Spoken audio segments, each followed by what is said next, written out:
Assalamualaikum warahmatullahi wabarakatuh.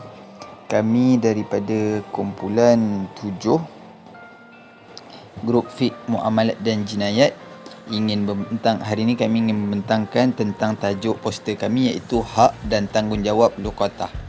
Sebelum kami membentangkan, saya ingin memperkenalkan ahli kumpulan saya. Nama saya Muhammad Umair bin Ghafarullahuddin, dan ahli-ahli pembentang lain adalah Imad bin Azizan, Firdaus bin Idris Safawi, Muhammad Nur Syafiq bin Nuraihan, Muhammad Fakrul Hafiz bin Rozali, dan Nur Hidayatul Hafizah binti Muhammad Ali. Tanpa melengahkan masa, saya akan menyerahkan pembentangan ini kepada sahabat saya. Baik, terima kasih kepada sahabat saya Muhammad Umair atas pengenalan tadi. Saya Firdaus bin Idris Safawi, A183436. Jadi yang pertamanya saya akan menerangkan berkenaan dengan pengertian luqatah. Apakah yang dimaksudkan dengan luqatah? Yang dimaksudkan dengan luqatah adalah harta luqatah, iaitu sesuatu yang dipungut ataupun harta yang tercicir. Okey, harta yang tercicir.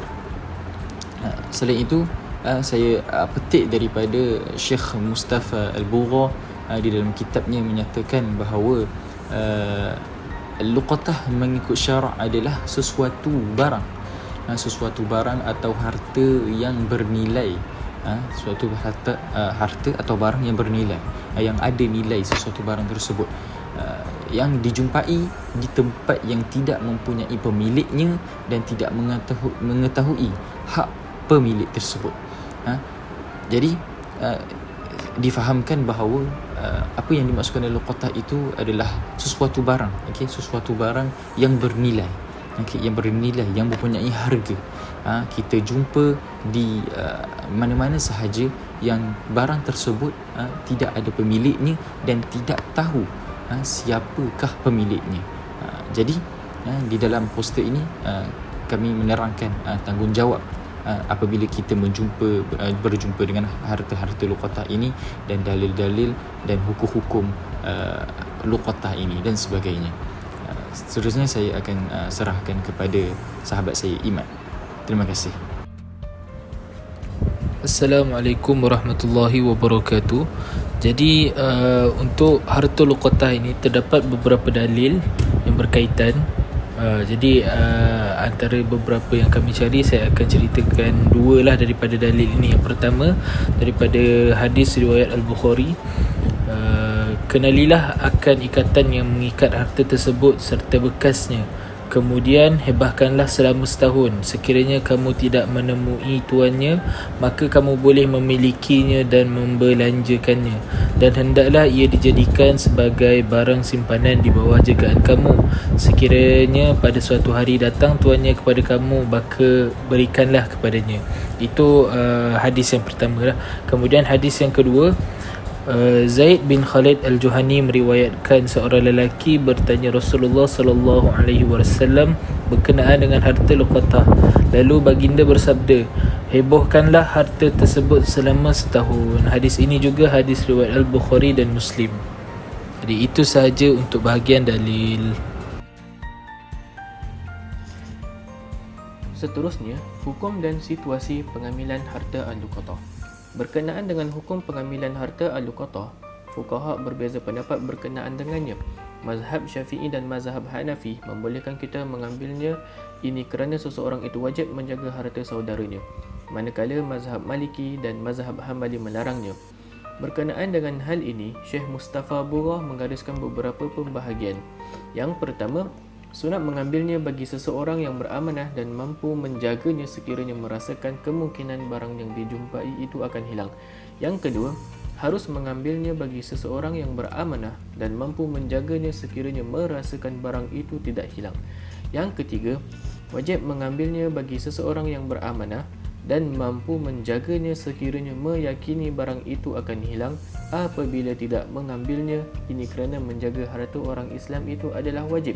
Yang keempat, makruh mengambilnya sekiranya ia merasakan tidak dapat menjaga amanah pada masa akan datang. Dan yang terakhir, yang kelima, haram mengambilnya kepada orang yang tidak beramanah dan tidak dapat menjaganya.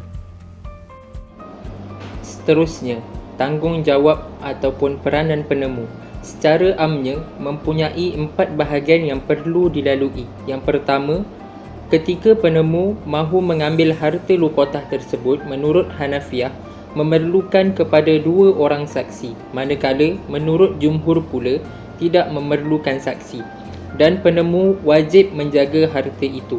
Yang kedua, penemu diwajibkan untuk membuat hebahan kepada orang ramai tentang harta luqatah tersebut, sama ada di tempat yang dijumpai atau di tempat pengumpulan masyarakat atau di media sosial. Selari dengan arus pemodenan masa kini, media sosial merupakan suatu platform yang paling disarankan bagi membuat hebahan kerana ia mudah untuk menularkan sesuatu perkara, khususnya di Malaysia. Yang ketiga, tempoh hebahan perlu mengikut anggaran nilai barang tersebut. Jika harta luqatah tersebut bernilai seperti RM1,000, maka tempoh hebahannya selama 1 tahun. Manakala jika ia kurang bernilai seperti RM10, maka tempoh hebahannya memadai hanya 3 hari sahaja. Yang keempat, sekiranya di dalam jangka waktu hebahan dilaksanakan itu tiada orang yang menuntut, maka menurut jumhur, harta luqatah itu boleh digunakan dan dimanfaatkan oleh penemu. Manakala menurut Hanafiah, hanya penemu yang miskin sahaja boleh memanfaatkan harta luqatah tersebut, dan jika penemu itu orang yang kaya, maka dia perlu mensedekahkan harta itu kepada orang miskin. Akhir sekali, harta luqatah boleh dimanfaatkan dengan syarat penemu perlu bersedia serta sanggup untuk membayar atau mengganti kembali harta yang telah digunakan itu jika terdapat orang yang menuntut kelak. Maklumat tambahan. Yang pertama, harta luqatah yang berbentuk makanan tidak tahan lama, tidak wajib untuk dihebahkan. Yang kedua, kos hebahan dan kos penjagaan harta luqatah tersebut sebelum ditemukan pemiliknya, jika menurut mazhab Syafi'i, ia dituntut dari Baitul Mal. Menurut mazhab Maliki pula, ia dituntut dari pemiliknya. Manakala menurut mazhab Hanafi dan Hanbali, ia ditanggung oleh penemu itu sendiri.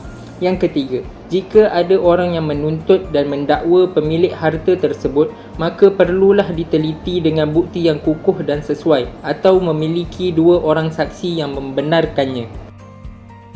Jenis-jenis luqatah ini terbahagi kepada 3 bahagian. Yang pertama dikenali dengan luqatah barangan. Luqatah barangan ini boleh disifatkan kepada 3 keadaan barang. Yang pertama, keadaan barang yang mudah rosak seperti sayur. Yang kedua, keadaan barang yang mudah rosak tetapi boleh dijaga. Dan yang ketiga, keadaan barang yang tidak rosak seperti emas dan sebagainya. Bahagian yang kedua ialah luqatah wang tunai.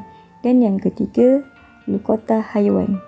Adapun ketiga-tiga jenis luqatah ini mempunyai peranan dan tanggungjawab ke atas si penemu. Kesimpulannya, luqatah ini tidaklah menjadi manfaat untuk diri kita, malah ia merupakan amanah dan tanggungjawab yang perlu kita laksanakan dengan menemukan ia dengan pemiliknya asal. Semoga apa yang disampaikan dapat memberi manfaat kepada semua. Sekian daripada kumpulan kami. Wassalamualaikum warahmatullahi wabarakatuh.